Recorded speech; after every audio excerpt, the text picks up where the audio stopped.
actually have Kevin Owens here in the studio. Thank you. Now, I have to ask, is it weird when people are like, I dressed up as Kevin Owens for Halloween?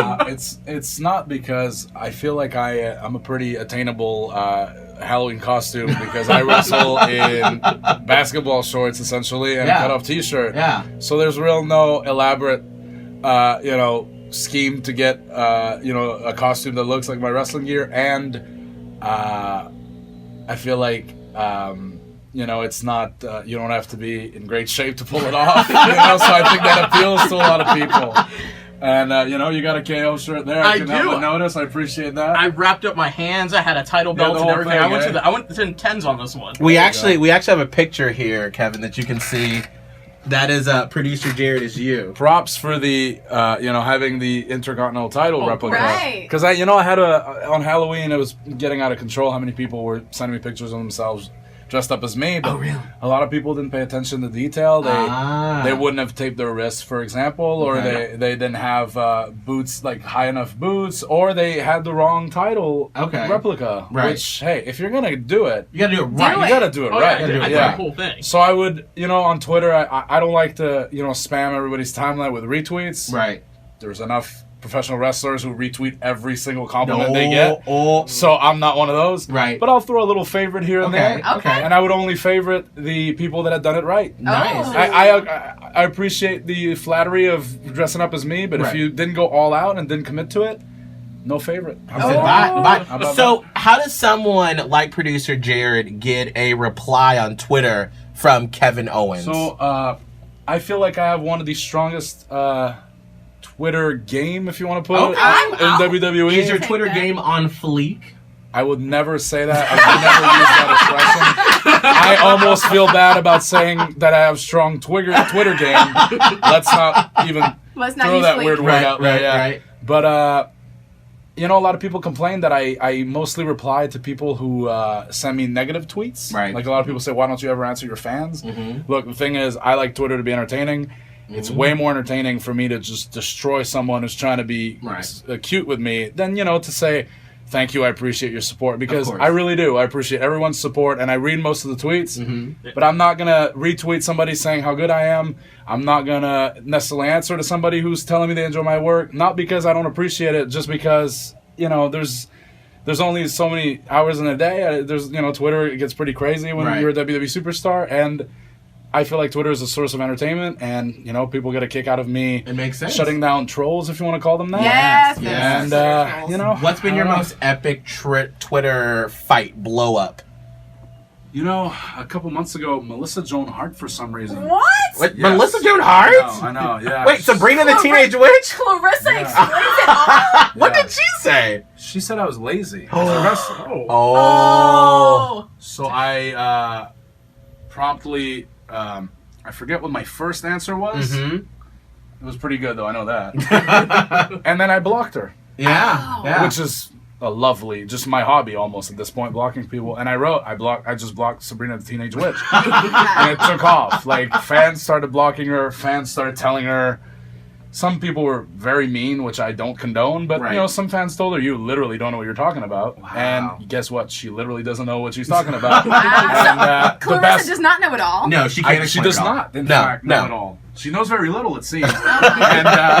But I don't know. That was probably the one that brought the more. But hey, I get into, I spend a lot of time shutting people down. I love it. Yeah. Now, producer Jared, because I'm not very familiar with wrestling, because I remember like back in the day, like my mom would try to get me involved, but I was like, I want to see the First Wives Club or something. That's when your mom knew. Yeah, that's when she knew. Okay. But you know it intimately, so intimately is the way to put it. Well, I don't know. You like it a lot. No, but because I remember back in the day, like, didn't certain wrestlers they have like signature moves that they is that still they still do Absolutely. that? So can you describe Kevin Owens' signature move? Okay. Please. It is called a pop-up powerbomb. Pretty much what he does is a guy will hit the ropes and come towards him. He'll lift him up. It's on his shoulders and straight to the ground. Oh, okay. Now, when you do that, like, are you ever afraid? Are you just in pure rage mode that, like, you don't care what's about to happen? You're like, I'm going to destroy them with the, what is it called? Pop-up powerbomb. Pop-up powerbomb. Oh, that's a lot of peace right there. Like, are you just like, I'm just gonna destroy you? Like, where's your head at when you're getting in that arena? I just want to slam them through the mat, you know. That's the goal in everything I do. Yeah. I just try to inflict as much punishment as I can. And I mean, I get paid to do that. That's pretty awesome. incredible. Yeah. Now, how did you come up with with a move like that? Well, several years ago, a wrestler back home in Quebec that I have a lot of respect for and helped me, you know, for many years. His name was Pierre Caldwell. He's actually a WWE superstar, several years ago, 15, 20 years ago, actually, at this point. And he hit me with that move.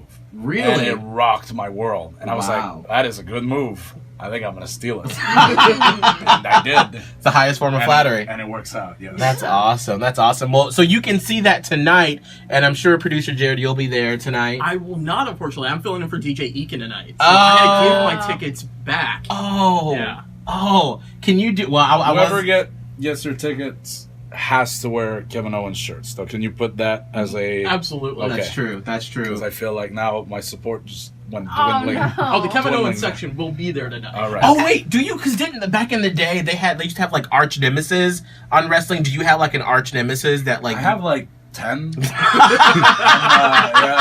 Is there one like that's above all that you just hate? I guess the one, his name would be Sami Zayn. He's actually somebody who, we're both from Canada. We're both from, the Montreal area. We met 12 years ago. Well, at this point, actually, almost 14 years ago. And we we wrestled. We were a team. We were opponents. We, spent 15 years traveling the world together until we got to WWE. And, he was my best friend. He's my worst enemy. It's a whole poetic, Yeah. That's a good emotion. storyline. It's a whole thing. But You yeah, don't I have guess that he'd hate have without the the love. Yeah. he'd have to be the ultimate one. But I've got so many of AJ Styles, John Cena, All of them. Dolph Ziggler, Dean Ambrose. I don't know. I'll take on all comers and just pop a power bombs left and right. The whole Dang, thing. poor thing. I wish if producer Jared didn't have like a bad knee, I would have you do the move to him. Oh! But like Well, that'd his be an honor. yeah, Okay, but your knee would Jared. pop out of your leg Oh, right that's now. okay. so- I do that. Well, that's awesome. Well, Kevin, thank you so much for Thanks for dropping having me. by, and we appreciate it. And good luck.